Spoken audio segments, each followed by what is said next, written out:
আজ মঙ্গলবার ৭ই জানুয়ারি ২০২৫। আসসালামু আলাইকুম রহমতুল্লাহ। বন্ধুরা কেমন আছেন সবাই? আশা করি সবাই অনেক অনেক ভালো আছেন।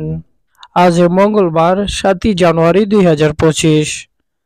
আজকের ভিডিওতে আলোচনা করব বাংলা, ইংরেজি ও আরবি ভাষার আজ কত তারিখ। আমাদের বিভিন্ন কাজের ক্ষেত্রে বাংলা, ইংরেজি ও আরবি ভাষার তারিখের প্রয়োজন হয়। নিয়মিত বাংলা, ইংরেজি ও আরবি ভাষার তারিখ আপডেট জানতে এখনই চ্যানেলটি সাবস্ক্রাইব করে রাখুন। সরাসরি মূল ভিডিওতে চলে যাচ্ছি।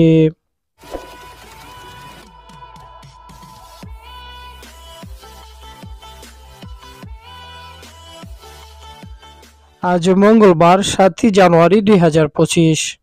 বাংলা মাসের হলো ২৪শে পৌষ ১৪৩১। পরিশেষে জানবো আরবি মাসের আজ কত তারিখ। আরবি মাসে হলো ৭ই রজব ১৪৪৬। বন্ধুরা আজকের ভিডিও এখানে শেষ করছি। আবারও কথা হবে পরবর্তী ভিডিওতে। সবাই ভালো থাকবেন, সুস্থ থাকবেন। আসসালামু আলাইকুম ওয়া রাহমাতুল্লাহ।